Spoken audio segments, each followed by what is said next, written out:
Hey everyone, Anne O'Connell with OC Publishing here, and welcome to this month's WIP Tip. That's helpful hints for your work in progress. And I don't know if you've noticed that the background is a little different than usual. This time I'm going to be talking about doing research and attending writing retreats, and I just happen to be in Paris. So I'm very excited to come to you live from Paris. And I hope that you can see from the background that right outside our window are these beautiful old buildings that have beautiful little, little balconies or mini balconies, lots of plants. And there's some incredible architecture in the city of Paris. So exploring here because my next book, Deep River, which is the next in the Deep Mysteries series, is set in Paris. Now, I was here many, many years ago, and at the time, I started dreaming about attending a writing retreat here.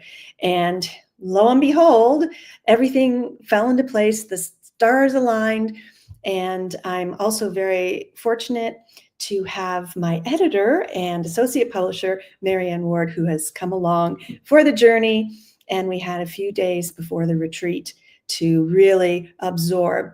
And my main purpose, and what's really important, is to realize, and I wanted to, of course, share these tips, but even if you can't travel to the location that your book is set in, if it's not in your hometown or where you've been before, you can do secondary research. But what I'm doing is kind of a combination of primary and secondary. So primary, in person, talking to people, absorbing surroundings, and gathering intel in that way.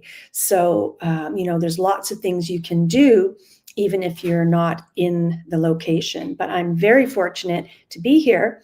And my mission, the number one mission, was to revisit places that I had seen in a previous visit that I knew I wanted to include in my book.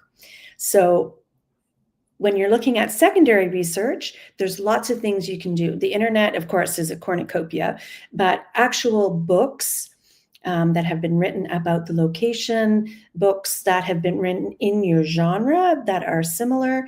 And so for me, of course, I start with this little gem. It's a great resource, whether or not you're traveling to a country, to get, the highly respected travel guide that is related to your place of approach. I also, one of the main focuses, one of the main scenes in my book, or that will be several scenes, features the Musée Jacquemart-André. So again, there's tons of information on the internet, but I love holding a book in my hand.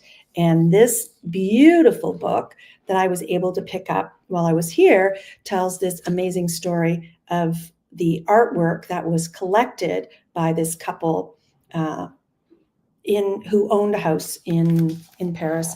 And I don't want to bore you with all those details, and then you'll have to also read my book. So the primary and secondary, the research that you'll do, if you can interview people who have lived the life, if you can find the books that relate.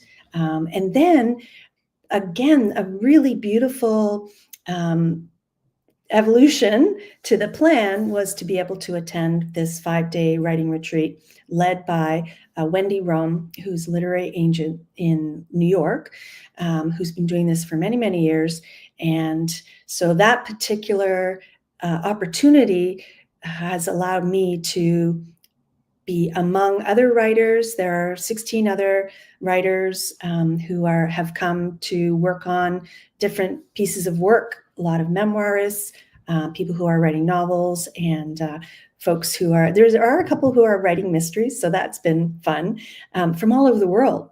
So just wanted to hop on here and encourage you to really dig deeply into the history, the background, Do the research that needs to be done to really make your story authentic and believable, and give you a little bit of color surrounding the scenes that you will be writing.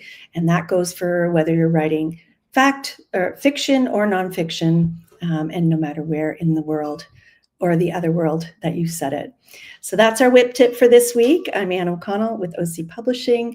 I hope that you're having a wonderful day. I know we are in this beautiful city of Paris, and we'll see you again next time on the author journey. So I hope you're having a wonderful day and have a wonderful evening or day, breakfast, no matter where you are in the world. We'll talk soon and have a great day.